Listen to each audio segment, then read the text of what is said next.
हाँ, अगर आप लोग चाहते हैं कि वो दोनों शादी ना करें तो आप लोगों को थोड़ी सी कुर्बानी देनी पड़ेगी। कैसी कुर्बानी? अपनी मौज मस्ती की, फिजूल खर्ची की, आवारागर्दी की। तुम्हारा मतलब ये लोग लायक बन जाएंगे? लेकिन आंटी जी, हम लोग तो लायक बनने के लिए तैयार हैं, बल्कि हम लोग तो हैं ही लायक। हाँ, नालायकपन पर तो वो दोनों उतर आए। हाँ, मगर ऐसा करने के लिए उन्हें किसने मजबूर किया? तुम लोगों ने। भरा पूरा घर होने के बावजूद कैलाशनाथ को अकेलापन क्यों महसूस हुआ? तुम्हारी वजह से। और इसी अकेलेपन को दूर करने के लिए उन्होंने कौशल्या देवी का सहारा लिया। और कौशल्या देवी ने उनकी तरफ दोस्ती का हाथ क्यों बढ़ाया? तुम तीनों की वजह से। जवान बेटियों का सुख अगर मां को ना मिले तो ऐसे में बेचारी मां क्या कर सकती है? क्या करेगी? किसे सुनाएगी अपने दिल का हाल? और यही सबब है, यही वजह है कि वो दोनों बदनसीब एक दूसरे के करीब आने लगे, अपने दुखड़े सुनाकर अपने दिल का बोझ हल्का करने के लिए। ऋषि, रणधीर, राजीव, तुम तीनों, कविता, कोमल और कंचन, तुम तीनों, क्या एक बार भी कोशिश करके तुम वो सब नहीं कर सकते जो तुम्हारे माँ बाप तुमसे चाहते हैं? क्या उनका इतना भी हक तुम लोग अदा नहीं कर सकते? तो ठीक है, हम ये भी करके देख लेंगे, मगर उसके बाद सब ठीक हो जाएगा रणधीर। पहले तुम लोग जाकर अपने माँ बाप को वो खुशी दो जिसका उन्हें बरसों से इंतजार है?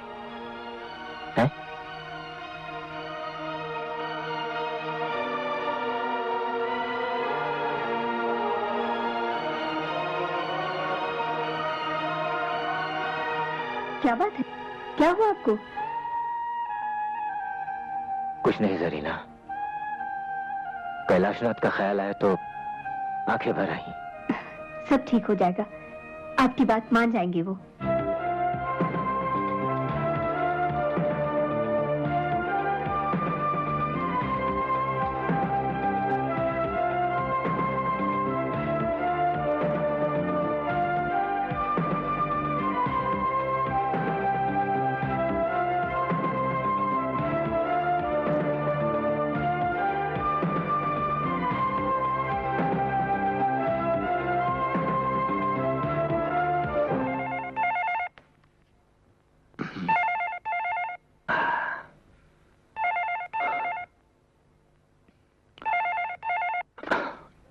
कैलाशनाथ। सर, मैं तुली बोल रहा हूँ। हाँ, तुली बोलो। सर, आपके बेटों ने तो कमाल कर दिया। क्या? I don't believe it. Kothari and sons की मिलें मेरे बेटों ने खरीद ली? जी सर। वो रणधीर, ऋषि और राजीव? मैं सच कह रहा हूँ sir. I don't believe it. जो काम मैं इतने दिनों तक नहीं कर सका उन्होंने एक हफ्ते में कर दिया। उन्होंने तो वो फॉरेन कोलैबोरेशन वाला प्रोजेक्ट भी शुरू कर दिया सर। क्या? नहीं तुली, इतनी सारी खुशखबरियां मैं फोन पर नहीं सुनना चाहता। सर, आप फैक्ट्री आ रहे हैं? हाँ, मैं आ रहा हूँ मैं। ठीक है सर, मैं सबको बता देता हूँ कि आप फैक्ट्री आ रहे हैं। उनको मत बताना। I want to give them a surprise. मैं उनको काम पर देखना चाहता हूँ। Don't tell them. Okay sir, okay sir, okay sir.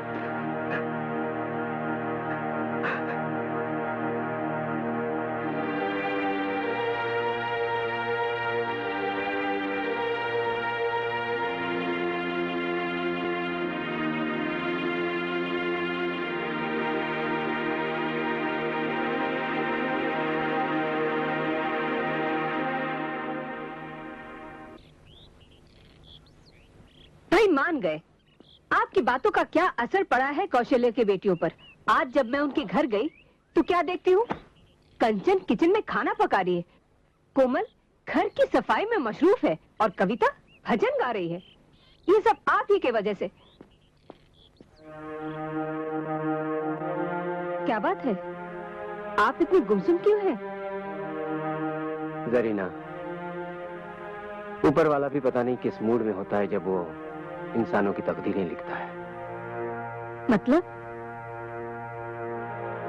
यह है जरीना कि कैलाशनाथ पिछले 20 साल से जिस खुशी की तलाश में था, आज जब वो खुशियां उसे मिल रही हैं तो किस्मत ने उसकी सांसों की गिनती कम कर दी है। मैं कुछ समझी नहीं, साफ साफ बताइए ना, क्या हुआ है? जरीना, कैलाशनाथ अब ज्यादा दिन तक जी नहीं पाएगा। क्या? हाँ जरीना। मगर क्यों? क्या हुआ है उन्हें? वो ब्लड कैंसर, नहीं वो भी आखिरी स्टेज पर। नहीं नहीं, क्या अल्लाह।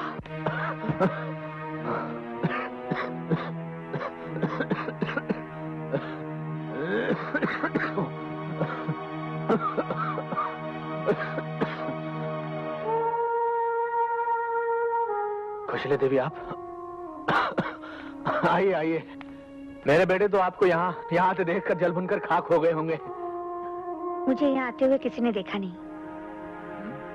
कोई बात नहीं, हम दोनों एक दूसरे का हाथ में लेकर घर से बाहर कॉफी पीने चलते हैं। हो सकता है ये देखकर वो। मुझे बाहर जाना नहीं है। क्या बात है, आज आपके तेवर बड़े बदले से नजर आ रहे हैं। आ रहे हैं ना। आज तक मैं जिसे दोस्त समझती थी उसने मेरे साथ धोखा किया है। यकीन मानिए कौशल्या देवी, मैंने आज तक किसी को नहीं बताया कि आप और मैं प्रेम का नाटक कर रहे हैं। बहुत ईमानदारी और शराफत से दोस्ती निभाई है मैंने, बहुत ईमानदारी से। नहीं कैलाशनाथ, तुमने दोस्ती नहीं निभाई। अरे दोस्ती की बात तो छोड़ो, तुमने तो मुझे अपना ही नहीं समझा, गैर समझा, पराया समझा। और मैं तुम्हें एक अपना सच्चा दोस्त समझकर तुमसे कुछ नहीं छुपाई। तुम्हारे इशारे पर अपनी औलादों को सुधारने के लिए क्या कुछ नाटक नहीं किया मैंने। अपना नाम, इज्जत, शर्म, हया किसी की परवाह नहीं की मैंने। और तुम? देखिए, मैं बहुत ज्यादा कंफ्यूज हो रहा हूँ। आप साफ साफ क्यों नहीं कहती? खुलकर बोलिए कि बात क्या है।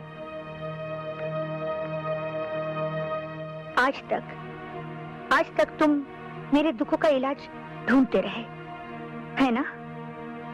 और अपने जज्बात, अपना गम, अपना दुख, इन सबको इकट्ठा करके अपने सीने में दबा के रखा।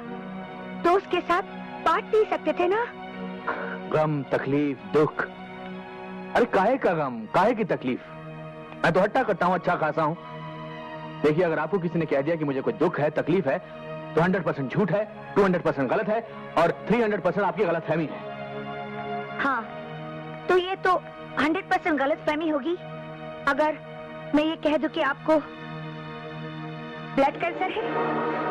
बोलो, ये बोल दो कि ये भी झूठ है कि अब तुम इस दुनिया में कुछ दिनों के मेहमान हो और ये डॉक्टर की गलतफहमी है कि बहुत जल्द तुम हंसते हंसते अचानक हम सबको छोड़कर चले जाओगे।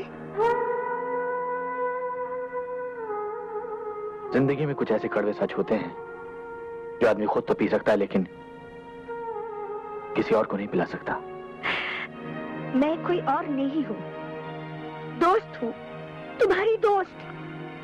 ऐसा दर्द जिसकी कोई दवा ना हो, उसे अच्छे दोस्त के साथ बांटकर भी सिर्फ दुख ही मिलता है और कुछ नहीं।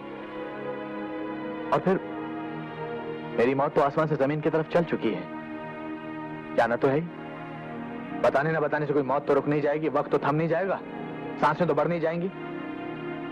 और फिर ऐसा गम अच्छे दोस्त के साथ बांटकर भी सिर्फ। अब देखो, ये खबर सुनकर तुम कितनी उदास हो गई हो।